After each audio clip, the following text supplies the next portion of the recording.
This is episode 54 of Zen and the Art of Real Estate Investing with my guest, Cameron Barsanti. Cameron is the founder of Storage Life. He went from 0 to 35 million in self-storage in just 2.5 years after dabbling in multifamily for about a year. Cameron, welcome to the show.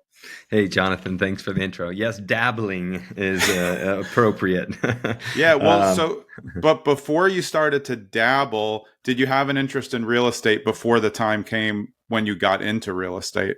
Great question. And I'll answer that. And I do want to say real quick, again, thanks for having me. Really appreciate it. Have enjoyed absolutely. A couple episodes recently, especially. Oh, great. A fan of your podcast. One I think that sticks out just for your audience. I went and re-listened to, I think it was Alyssa Hallbrook, episode 34, I believe, but just neat story and talk about, you just love when you hear stuff. I think she started investing when she was like 14 years old, something like that. So anyway, just got a kick out of that one, especially. That's awesome. She'll appreciate the shout out and I do as well. Yeah. Podcasts are so cool because you can really learn so much. That's why I was so excited to have you. We've touched on self-storage here and there, but we love to talk to people who have an expertise in the space and have been through, all of the different parts of it. And you've definitely gone through and figured out like what your niche is, right? Yeah, totally. And, it's funny because although self-storage has gotten a lot more popular, of course, and a lot of big money's been entering the space for the last decade, it still surprises me for as good of an asset class as it is that not as many people are in it that you'd think, right? Especially people that are already seasoned in multifamily. And obviously, I do understand that maybe sometimes when you have, your niche, you stick to it and you don't want to necessarily diversify too much, but at the same time, they're very similar in terms of demand and market and all the research that goes into it. But yeah, just to answer your question originally, dabbled into. So about 3.5 years ago, I actually was not doing real estate at all. I was an out of work actor that was writing screenplays, and just lost my wife's life savings in a feature film that I had produced. And so we actually, and I kept, dragging her through the mud, like, oh man, the screenplay, but and I was shopping around and definitely get some activity. But she started listening to podcasts, and so we quickly started learning that you could actually invest with little to no money. And so we pulled out equity in our house and started looking for multifamily. I'd hired a coach right away. I've always had a coach in real estate and, leveraged all of their information, what they were buying, where they were looking. And so that was kind of the springboard for us. And so we quickly bought a triplex in Texas, an 11 unit in New Mexico. And that's what led me to my, my newfound passion and second love, and that's a self-storage. And we stumbled upon a bank-owned self-storage facility, and that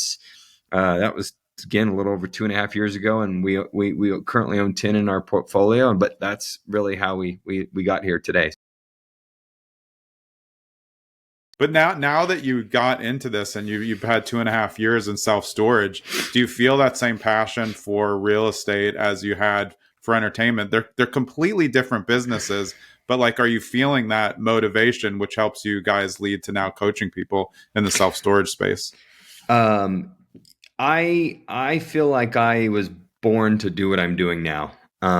It's in a much, I think, larger scale and more meaningful way.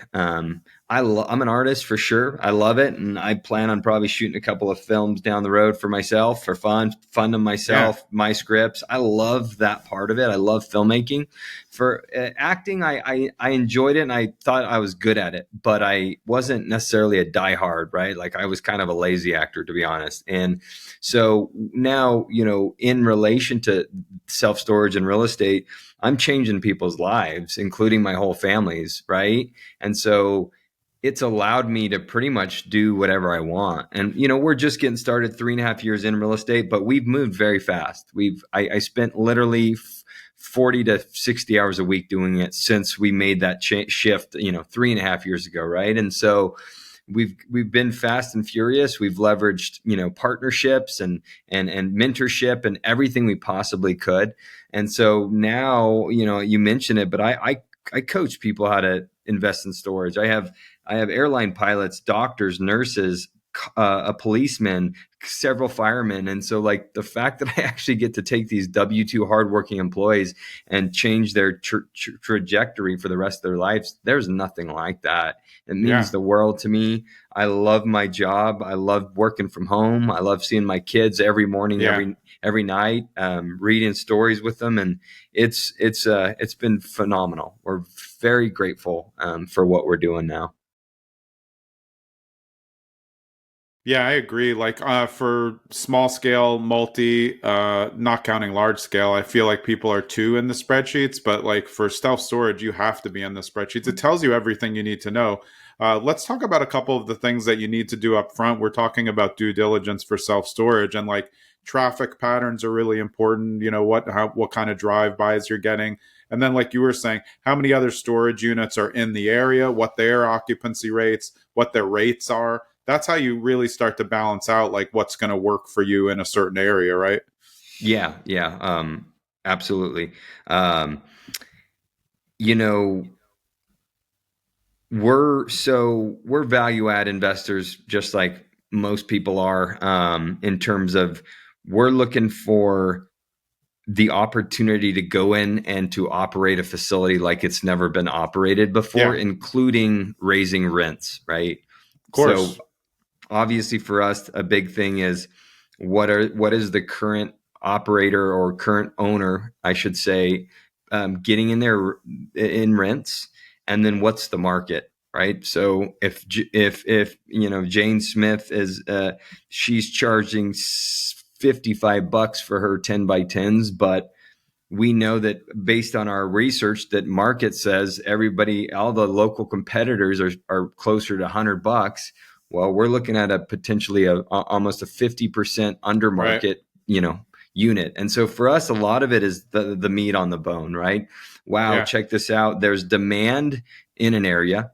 It's not oversupplied, and yet for no real reason other than it's maybe an owner that's had the facility for 20, 30 years, and they just don't want to raise rents, right? Yeah. So we go in, we do a little bit of value add, maybe paint. We're going to automate the facility, so we're going to add gates, keypads, Yeah. better lighting, better cameras, software. Like you said, a lot of times it's pen and pencil, bookkeeping. So we're going to automate everything, including the software, the program, and then we're going to actually outperform most of the local operators, right? We're going to have Yeah. an online presence, Google Maps presence, and go in and then implement all of our value add. And on the top of that is raising rents. Another one would be potentially going in and having a facility that has room to expand. So we're going to value add that way. We're going to add Yeah. a couple of more buildings and fill them up. Or the first facility we bought was a partially converted furniture store.